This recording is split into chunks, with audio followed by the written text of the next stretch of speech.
If people have cognitive impairments, reside in that facility, if they don't have license for it, they shouldn't be having those individuals in the assisted living. And if they have it, they'll be cited for it.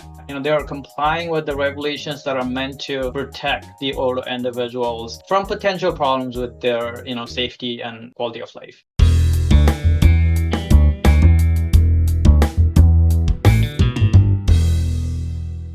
Hey out there, welcome back to the Nursing Home Abuse Podcast. My name is Rob. I will be your host for this episode. Today we are talking about surveyor processes and deficiencies in facilities, specifically assisted living facilities in Florida. And the reason why is because we have Dr. Hari Sharma, PhD, on.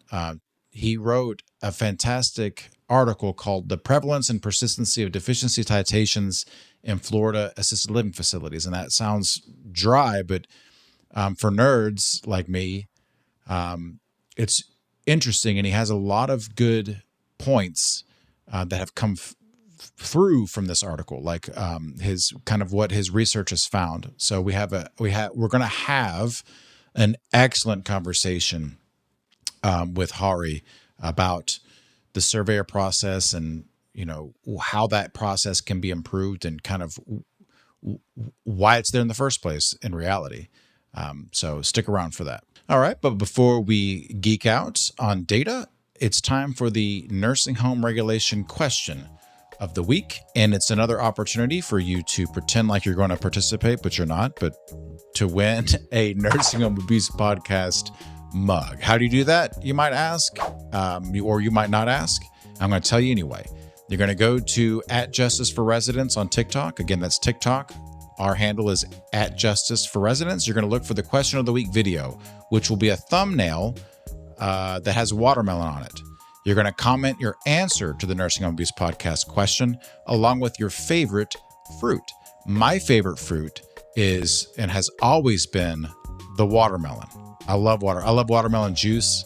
Like when it's really hot outside, I'll go to what's the hippie place called in Atlanta? Arden's Garden. This is a free plug. They should sponsor the show. Well, I called them a hippie place. You get fresh juices. They have a thing where like you can go and I can't remember what it's called, but it's got like they give you a shot of wheatgrass, a shot of lemon juice. There's like 4 or 5 things, and you just slam them back at the bar. But anyway, that's where I go to get my watermelon juice. Anyway, comment your answer. Comment Comment your favorite fruits. A random winner will be announced on Sunday on TikTok at schenkfirm.com/podcast/giveaway. Good luck to everybody. All right, so difficulty level this week, I'm going to say is the easiest it possibly could be. If the scale is 0 to 100, it's 0.001. Okay. And Gene has medium as the difficulty level. Gene, the producer, I don't know what you're talking about. That's ridiculous. So if you get this right, you can go to Arden's Garden and get a watermelon juice or spinach smoothie. I forgot that too. So like they have the most delicious spinach smoothies. I promise I'm not like a vegan or a vegetarian or anything. I used to be a long time ago, but not now. So that's how I know about these things.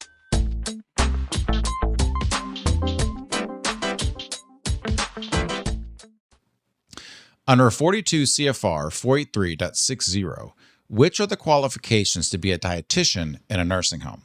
Is it A, completion of a 2-week culinary certification course, B, a bachelor's degree or higher in an accredited nutrition or dietetics program, or C, an online food blog with 10,000 followers?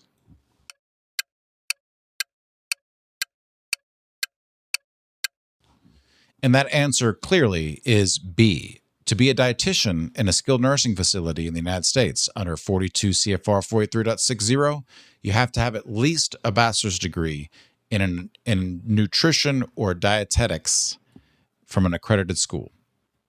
Did you get that right? I hope you did. Congratulations. All right, enough of that. Put down your watermelon juice because it's time for the meat and potatoes of the episode. As I mentioned, we're talking about the process by which facilities are surveyed and cited and whether or not that's actually doing any good. If the data suggests that we need to kind of maybe put some more teeth in our legislation or not. We're not having that conversation alone. We have Dr. Hari Sharma on. Dr. Hari is an assistant professor of health management and policy at the University of Iowa. He holds a PhD in health economics from the University of Chicago. His research focuses on access, quality, and financing in post-acute and long-term care, including nursing home closures and rural access. He also studies nursing home workforce issues such as staffing turnover and injuries. His work is supported by several federal agencies. It was a typo. It said supported by every federal agency, but that's not true. It's several federal agencies, including the NIH and the CDC, and we're so happy to have him on. Dr. Hari, welcome to the show.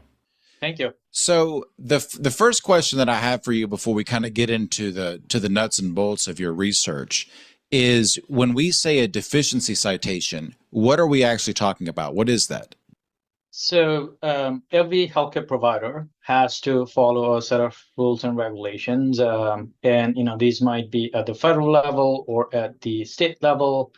So anytime states are finding deficiencies in terms of the facilities not complying with the rules and regulations, they have the ability to cite facilities for not complying with those rules and regulations. So facilities, in the case of assisted living, the states are defining the rules and regulations that each assisted living facility has to comply with, and anytime the state inspectors find that they're not complying with those, they issue citations, and we call them deficiency citations.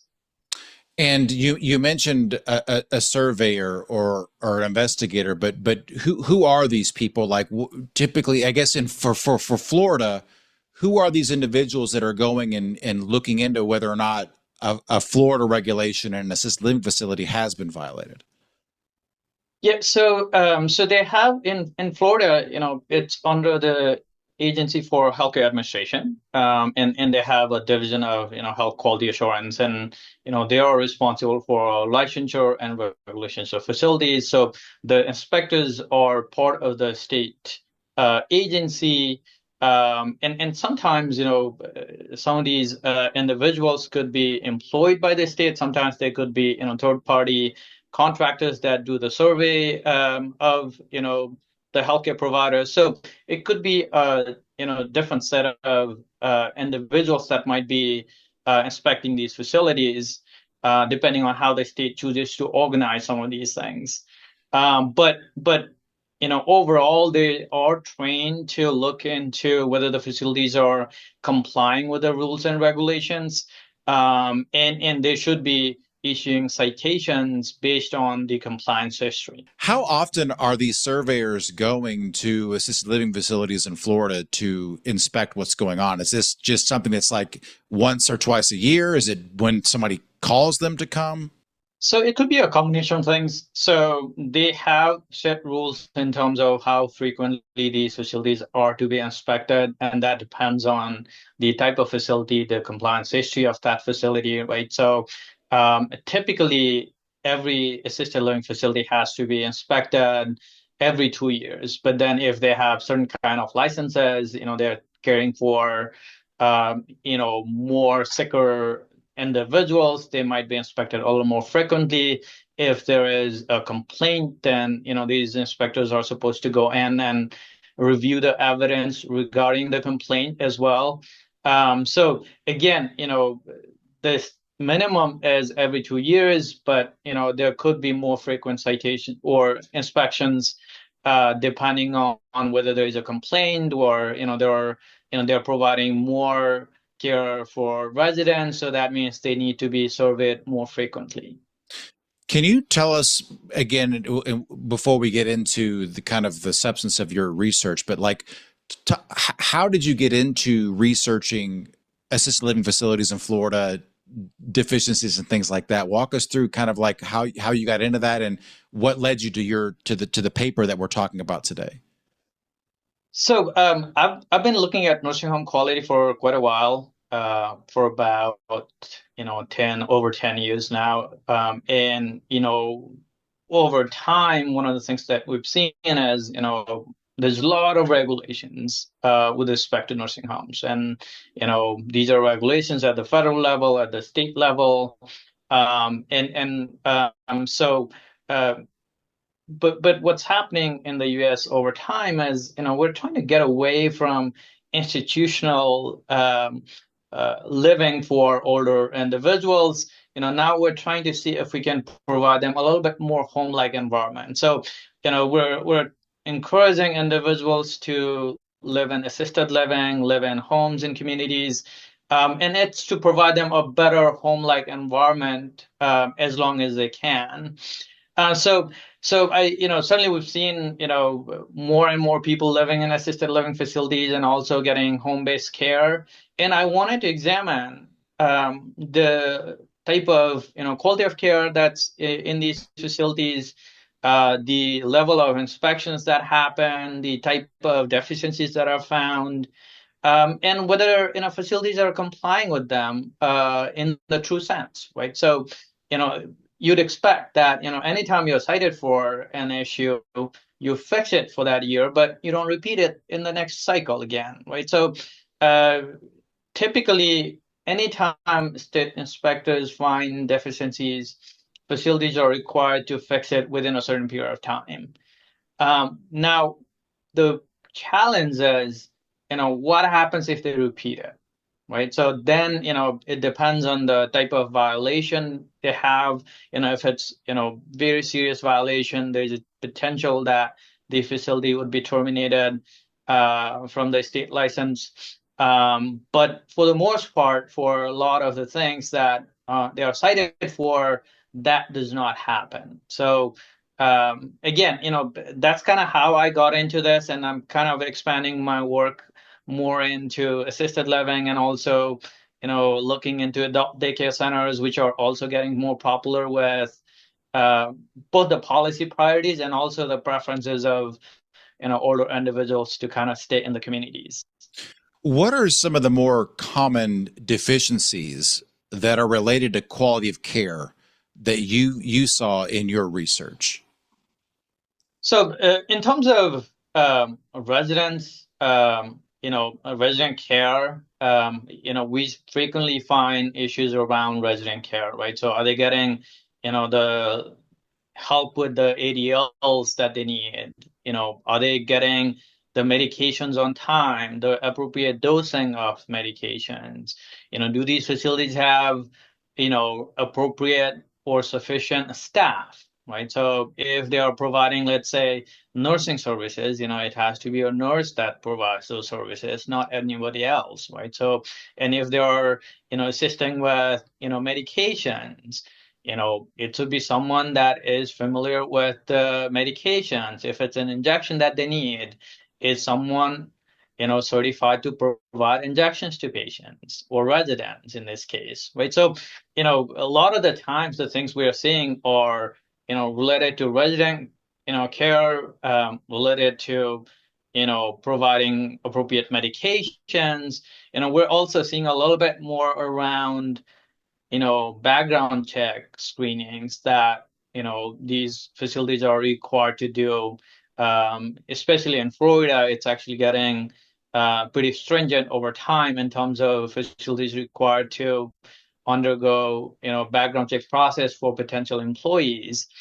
And also, some of the other things, are also there in terms of, emergency management is getting a little bit of traction over time, and whether facilities are prepared for it or not. Records, right? So are they, keeping appropriate records for individuals? Admissions, are they admitting the right kind of individuals that can actually live in these facilities, right? So if people have cognitive impairments, can they still, reside in that facility? If they don't have license for it, they shouldn't be having those individuals in the assisted living. And if they have it, they'll be cited for it. So again, overall, is to make sure that, they are complying with the regulations that are meant to protect the older individuals from potential problems with their, safety and quality of life. Did your research uncover anything with respect to the method in which the surveyor uncovers that information? Like, so the surveyor walks in, doesn't know anything. Okay. Like, how do they know where to get the data? Who are they talking to? So some of this depends on like why they are there, right? So, sometimes if you're there for the, standard inspections, which are, like I mentioned earlier, every 24 months at a minimum, they should be inspected once, right? So if that is the case, then they're going in with open mind, reviewing everything that is in there, right? But if it's a complaint inspection, then they're not looking for everything. They're looking for that specific issue that they got a complaint about. So again, it depends on what that is, right? So if it's the initial licensure, then they gotta go and inspect everything. If it's monitoring, it's gonna have slightly different variations depending on the intent of the inspection. But typically, they're allowed to look at every records that they are supposed to maintain, right? So facilities are, should be maintaining every record around admissions, residents, the staffing, the training of the staff that are in those facilities, medication records for each resident, anything that's coming from their providers in terms of the needs of these residents, the ADLs, and the type of help they need with their everyday life. So and they're also talking to the residents and staff. So by looking at this aggregate of evidence, then they try to determine if the facility is in compliance with any particular set of regulations, right? So, if you look at the regulations for assisted living in Florida, you'll see over 180 pages of regulations, and inspectors are supposed to look at each and every one of those. And if they find that the facility is not in compliance, and there are instructions for surveyors to look at specific things, right? So they describe, for example, with respect to admissions, what are the things they should be looking at, depending on what kind of facility that is. And if they find that anything is not in compliance, then they're supposed to discuss that further with the staff and then determine whether it merits a deficiency citation. So the surveyors are working from, well, let me say, so if you're a longtime listener or viewer of this podcast, you know that we refer to the watermelon book, which is the manual that the surveyors for nursing homes use to do the same process that Hari just described. Is there a similar, we'll say, a watermelon book in quotation marks for Florida for the surveyors for assisted living? Yeah, so they all have a specific set, and it's very specific. It tells the inspectors to look at records for residents. Talk to residents if that's deemed appropriate. It's again, it's that same manual that you find for nursing homes. It's a little bit longer, and it's a lot more detailed. But again, I've read these manuals, several times, and it's amazing how much detail there is, both in terms of expectations and also what the surveyors are supposed to look at in terms of, how do they identify whether the facility is in compliance or not, right? So a lot of the times it involves both checking the records and also talking to residents and staff.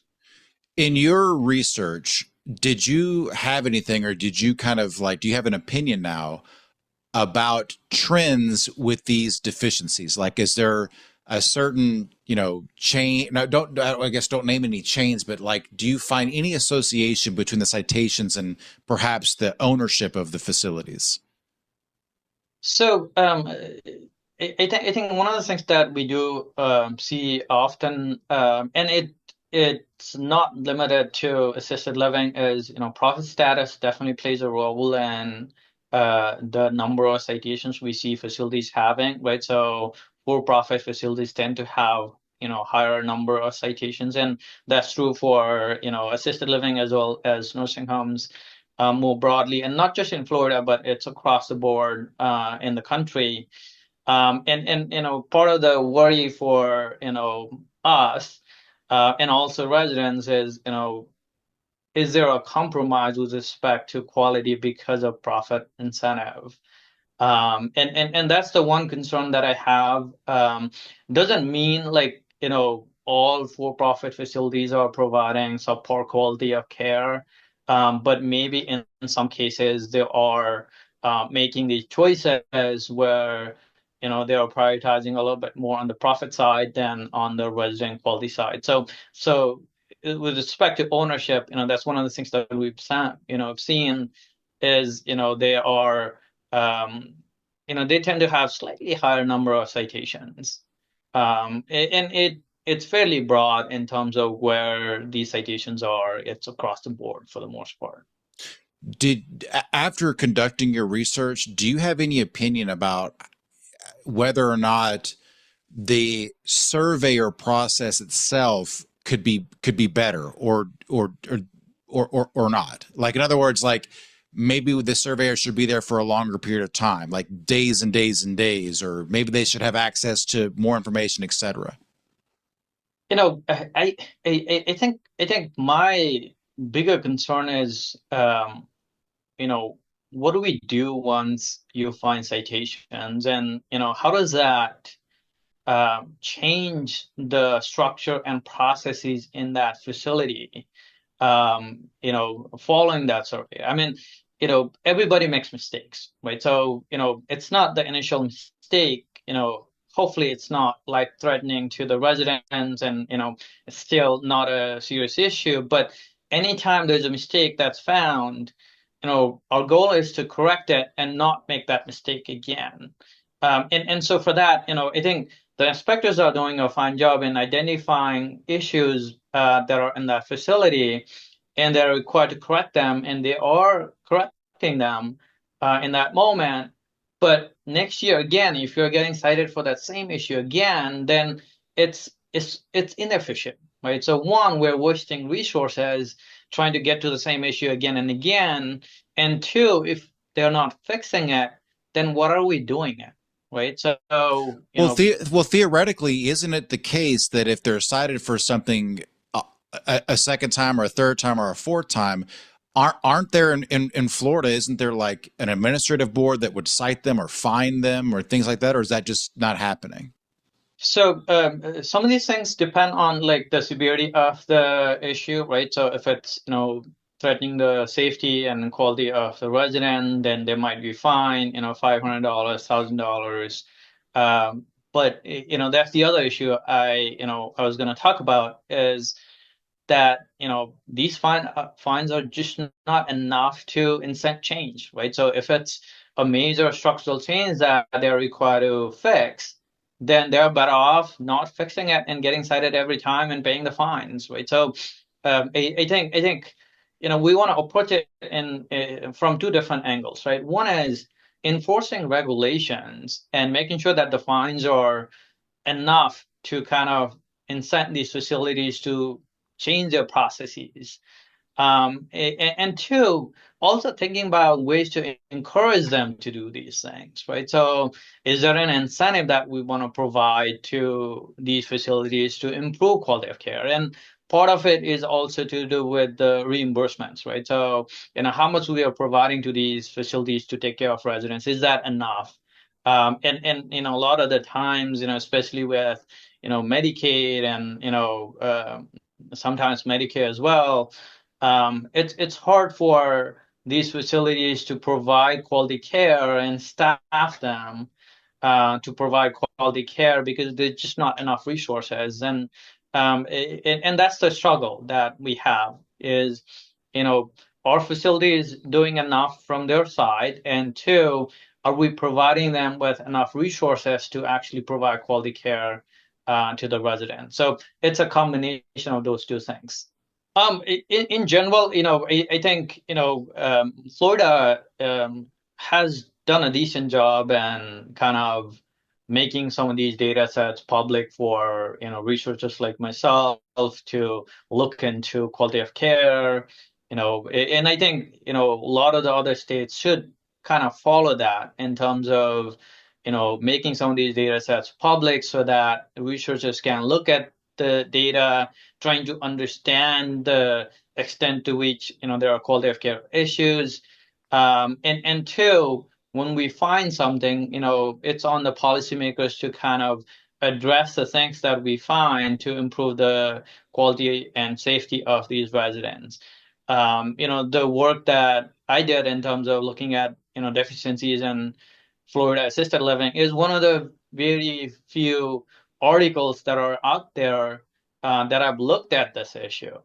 So I think because we're expanding more and more into home and community-based settings, I think it's on the states to kind of encourage researchers to take the data set that they have and try to find ways to improve on the quality of care that's being provided to these residents.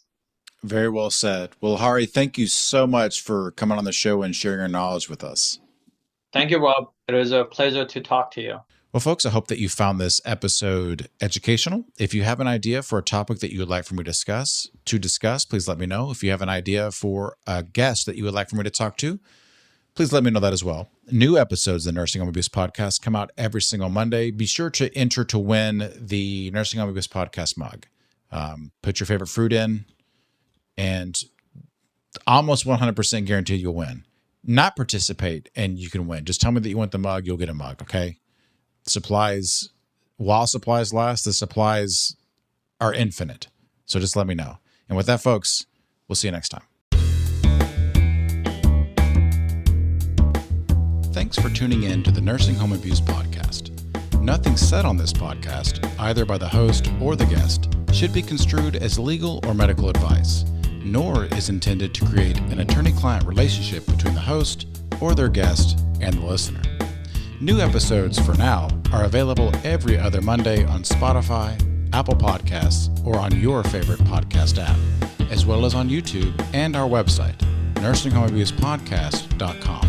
Again, that's nursinghomeabusepodcast.com. See you next time.